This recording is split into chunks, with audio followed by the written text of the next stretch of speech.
नमस्कार विद्यार्थी मित्रों। आज हम हिंदी सुलभ भारती कक्षा छठी इस पाठ्य पुस्तक में पृष्ठ क्रमांक 46 पर जो पाठ दिया गया है टीटू और चिंकी, जिसके लेखक है डॉक्टर विमल भंडारी, इस पाठ के अंतर्गत जो प्रश्न पूछे गए हैं उनके उत्तर इस वीडियो में जानेंगे। पहला प्रश्न है, चित्रों के आधार पर वाक्य बनाओ। अब यहाँ पर 3 अलग अलग चित्र दिए गए हैं। इन चित्रों के आधार पर हमें वाक्य बनाने हैं, लेकिन वे वाक्य कैसे बनाने हैं? अब ये जो पहला चित्र है, इस चित्र के आधार पर हमें 3 वाक्य बनाने हैं। पहला सरल वाक्य, दूसरा संयुक्त वाक्य और तीसरा मिश्र वाक्य।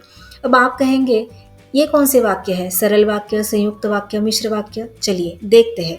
रचना के आधार पर वाक्य के 3 भेद होते हैं, सरल वाक्य, संयुक्त वाक्य, मिश्र वाक्य। अब सरल वाक्य किन वाक्यों को कहते हैं, देखते हैं।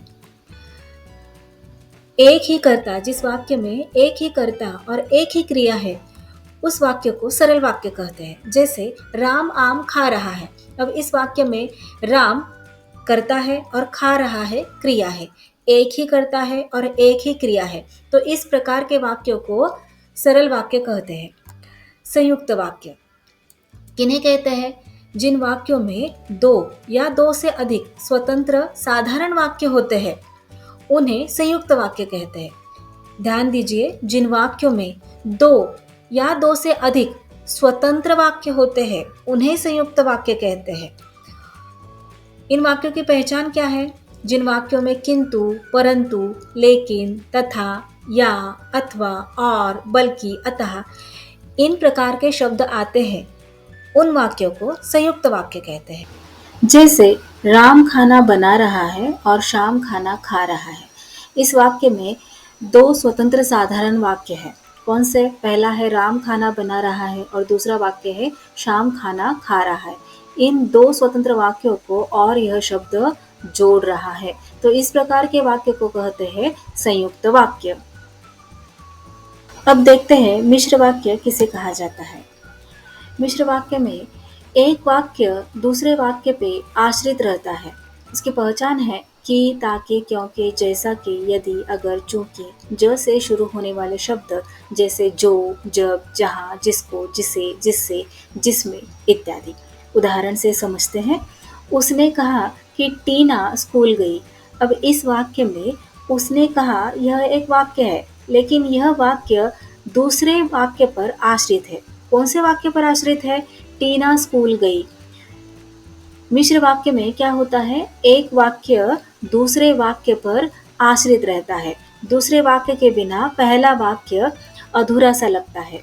तो उसने कहा कि टीना स्कूल गई, इस प्रकार के वाक्य को कहते हैं मिश्र वाक्य। चलिए अब वाक्य बनाते हैं चित्र के आधार पर। यह है पहला चित्र और वाक्य है पक्षी आकाश में उड़ रहे हैं। यह है सरल वाक्य। इस वाक्य में एक ही कर्ता और एक ही क्रिया है। इस प्रकार के वाक्य को सरल वाक्य कहते हैं। संयुक्त वाक्य किसे कहते हैं? चलिए देखते हैं। इस चित्र के आधार पर वाक्य बनाते हैं। आकाश में बादल घिरे हैं और मौसम सुहावना है। आकाश में बादल घिरे हैं, मौसम सुहावना है। इन दोनों वाक्यों को और यह शब्द जोड़ रहा है और इस शब्द के कारण क्या हुआ है? यह एक संयुक्त वाक्य बना है। आकाश में बादल घिरे हैं और मौसम सुहावना है। मिश्र वाक्य देखते हैं। पक्षियों ने देखा कि बारिश हो सकती है। चलिए दूसरा चित्र देखते हैं और वाक्य बनाते हैं। बगीचे में हरियाली है। यह है सरल वाक्य।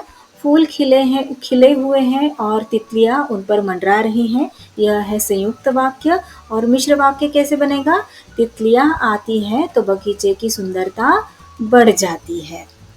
तीसरा चित्र देखते हैं और वाक्य बनाते हैं। बच्चे खेल रहे हैं। यह है सरल वाक्य। संयुक्त वाक्य, शाम का समय था और बच्चे खेल रहे थे। मिश्र वाक्य, बच्चों ने देखा कि सूर्य अस्त हो रहा है। खोजबीन, विलुप्त होते हुए प्राणियों तथा पक्षियों की जानकारी प्राप्त करके सूची बनाओ। यह है कुछ प्राणी और पक्षियों की सूची जो विलुप्त होने की कगार पर है। विचार मंथन, जीव दया ही भूत दया, इसका क्या अर्थ है? चलिए देखते हैं। किसी दुखी व्यक्ति के प्रति सहानुभूति का भाव जो उसे प्रेरणा दे, दया कहलाता है। संसार के छोटे छोटे जीवों के प्रति भी दया का भाव रखना चाहिए। उनके प्रति दया ही संसार के सभी प्राणियों के प्रति सच्ची दया है। मैंने समझा, हमें सभी लोगों से मित्रवत व्यवहार करना चाहिए, सबसे मिलजुल कर रहना चाहिए। हमें अपनी एकता बनाए रखनी चाहिए, क्योंकि एकता में बल है। एकता बनाए रखने से किसी भी विपत्ति का अर्थात किसी भी संकट का सामना आसानी से किया जा सकता है। भाषा की ओर, विराम चिन्ह रहित अनुच्छेद में विराम चिन्ह लगाओ। यहाँ पर अनुच्छेद दिया गया है अर्थात पैराग्राफ। यह अनुच्छेद काबुली वाला कहानी से है। इस अनुच्छेद में विराम चिन्ह नहीं दिए गए, तो हमें विराम चिन्ह लगाने हैं। यहाँ पर कुछ विराम चिन्ह दिए हैं, इनका अर्थ समझते हैं। अल्प विराम, इस प्रकार के चिन्ह को कहते हैं अल्प विराम। इसे कहते हैं अर्ध विराम। यह है पूर्ण विराम। वाक्य पूरा हो जाने पर पूर्ण विराम दिया जाता है। प्रश्न चिन्ह, यह तो आपको पता ही है, जब प्रश्न पूछा जाता है तब प्रश्न चिन्ह दिया जाता है। विस्मयादि बोधक चिन्ह, मन के भाव व्यक्त करने वाले शब्दों के आगे विस्मयादि बोधक चिन्ह लगाया जाता है। यह है संयोजक चिन्ह, निर्देशक चिन्ह, उद्धरण या अवतरण चिन्ह। चलिए चिन्ह लगाकर अनुच्छेद पूरा कर देते हैं। काबुली वाले ने पूछा अल्प विराम, क्या पूछा? वाक्य है ना, तो हम देंगे अवतरण चिन्ह। वह वाक्य अवतरण चिन्ह में लिखेंगे। बिटिया, यहाँ पर आएगा विस्मयादि बोधक चिन्ह। बिटिया, अब कौन सी चुड़िया चाहिए? प्रश्न है, इसलिए प्रश्न चिन्ह। अवतरण चिन्ह पूर्ण। मैंने अपनी गुड़िया दिखाकर कहा अल्प विराम, क्या कहा? वाक्य है ना, तो यहाँ पर हम देंगे अवतरण चिन्ह। वह वाक्य अवतरण चिन्ह में लिखेंगे, मेरी गुड़िया के लिए अच्छी सी चुड़िया दे दो, अल्प विराम। जैसे यह कौन सा चिन्ह है? संयोजक चिन्ह। लाल, नीली, लाल के बाद अल्प विराम, नीली के बाद अल्प विराम, पीली। अब यहाँ पर वाक्य पूरा हुआ तो हम देंगे पूर्ण विराम और अवतरण चिन्ह पूरा। दूसरा प्रश्न देखते हैं, सुनो तो जरा, विभिन्न पशु पक्षियों की बोलियों की नकल सुनाओ। तो इस प्रकार विभिन्न पशु पक्षी आवाज करते हैं। अगला प्रश्न, बताओ तो सही, अपने साथ घटित कोई मजेदार घटना बताओ। तो चलिए एक घटना बताते हैं। बात उन दिनों की है जब मैं 5वीं कक्षा में पढ़ता था। मेरे पास एक पालतू कुत्ता था जिसका नाम मोती था। उसके साथ मेरे परिवार का काफी जुड़ाव था। मेरा स्कूल मेरे घर से करीब 500 मीटर था। मोती रोज मेरे साथ स्कूल तक जाता था। एक दिन स्कूल जाते समय 4 कुत्ते मेरी तरफ काटने के लिए दौड़े। मैंने शोर मचाना शुरू किया तो मोती उनके सामने खड़ा हो गया। वे चारों मोती पर टूट पड़े। मोती ने एक जोर की आवाज लगाई। उसकी आवाज सुनकर उसके 10-12 साथी उन चारों कुत्तों पर भारी पड़े। चारों कुत्ते दुम दबाकर भाग गए।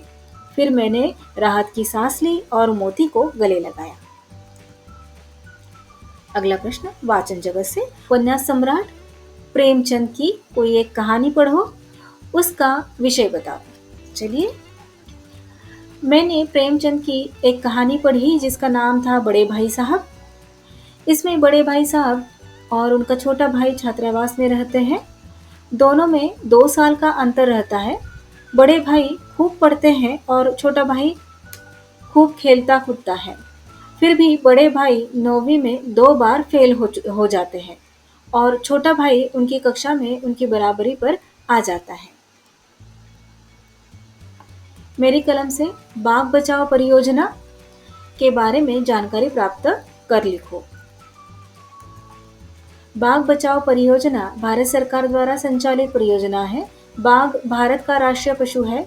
भारत में बाघ की संख्या निरंतर कम होती जा रही है। इस स्थिति को ध्यान में रखते हुए भारत सरकार ने बाघ बचाओ परियोजना की शुरुआत की। अगला प्रश्न है, सदैव ध्यान में रखो, प्राणियों का संरक्षण करना हमारा कर्तव्य है। संसार के सभी जीवों में मनुष्य सबसे सक्षम और शक्तिमान है, अतः पर्यावरण की सुरक्षा की सबसे ज्यादा जिम्मेदारी भी उसी के कंधों पर है। सभी प्राणी पर्यावरण का संतुलन बनाए रखने में समान रूप से योगदान देते हैं। मनुष्य सबसे समर्थ व बुद्धिमान प्राणी है, इसलिए दूसरे प्राणियों की रक्षा करना प्रत्येक मनुष्य का कर्तव्य है। जरा सोचो, चर्चा करो, यदि प्राणी नहीं होते तो क्या होता? विचार कीजिए, प्राणी नहीं होते तो क्या होता? यदि प्राणी नहीं होते तो पूरा संसार निर्जीव लगता। यहाँ नदी, पहाड़, जंगल, समुद्र, मैदान सब होते, मगर प्राणियों के बिना इनका क्या उपयोग होता? यह संसार सुना सुना लगता। पक्षियों की शोभा, जानवरों की चहल पहल, मनुष्यों की रौनक नहीं दिखाई देती। नदी, समुद्र, जलचरों के बिना सुने सुने लगते और रहते। अतः प्राणियों के बिना इस संसार की कल्पना ही नहीं की जा सकती है। कहानी का सारांश अपने शब्दों में लिखो। पेड़ के खोखल में टीटू गिलहरी अपने बच्चों के साथ रहती थी। उसी पेड़ पर घोंसले में चिंकी चिड़िया भी अपने बच्चों के साथ रहती थी। टीटू गिलहरी और चिंकी चिड़िया का आपस में मेलजोल था, परंतु उनके बच्चे आपस में झगड़ते थे। दोनों के बच्चे पेड़ पर अपना अपना अधिकार जता रहे थे। दोनों के ही बच्चे चाहते थे कि दूसरा परिवार वहां से चला जाए। इन परिवारों के झगड़े का लाभ पेड़ के नीचे रहने वाले सांप उठाना चाहता था। सांप टीटू के बच्चों पर हमला कर देता है और उस समय चिंकी चिड़िया की समझदारी से बच्चों की जान बच जाती है। इस संकट के दौरान टीटू गिलहरी और चिंकी चिड़िया के बच्चों को एकता की शक्ति का एहसास हो जाता है। 1 और 1 11 होते हैं, यह बात वे समझ जाते हैं। उसके बाद उनका झगड़ा खत्म हो जाता है। स्वयं अध्ययन। दूरदर्शन चैनल पर दिखाए जाने वाले किसी अनोखे जीव की जानकारी प्राप्त करो। अब यहाँ पर मैंने डायनासोर इस जीव की जानकारी लिखी है। आप किसी और जीव के बारे में भी लिख सकते हैं। डायनासोर, जिसका अर्थ यूनानी भाषा में बड़ी छिपकली होता है, लगभग 16 करोड़ वर्ष तक पृथ्वी के सबसे प्रमुख स्थलीय कशेरुकी जीव थे। हिंदी में डायनासोर शब्द का अनुवाद भीमसरट है, जिसका संस्कृत में अर्थ भयानक छिपकली है। इन पशुओं के विविध समूह थे। जीवाश्म विज्ञानियों ने डायनासोर के अब तक 500 विभिन्न वंशों और 1000 से अधिक प्रजातियों की पहचान की है और इनके अवशेष पृथ्वी के हर महाद्वीप पर पाए जाते हैं। कुछ डायनासोर शाकाहारी तो कुछ मांसाहारी थे, कुछ द्विपाद तो कुछ चौपाए थे, कुछ आवश्यकतानुसार द्विपाद या चतुर्पाद के रूप में अपने शरीर की मुद्रा को परिवर्तित कर लेते थे। चित्रों को पहचान कर जलचर, नभचर, थलचर और उभयचर प्राणियों में वर्गीकरण करो। अब यहाँ पर कुछ प्राणी दिए गए हैं, इनका वर्गीकरण करना है। जलचर अर्थात जो पानी में रहते हैं, उनके नाम लिखने हैं। नभचर जो आकाश में रहते हैं, कौन से हैं? पक्षी, उनके नाम लिखने हैं। थलचर अर्थात जो जमीन पर रहते हैं और उभयचर अर्थात जो जमीन और पानी दोनों में रहते हैं। तो चलिए वर्गीकरण करते हैं। नभचर तोता, उल्लू, गौरैया। थलचर भैंस, चूहा, ऊंट, शेर, गिलहरी। जलचर मछली, ऑक्टोपस। उभयचर मेंढक, मगरमच्छ, सांप।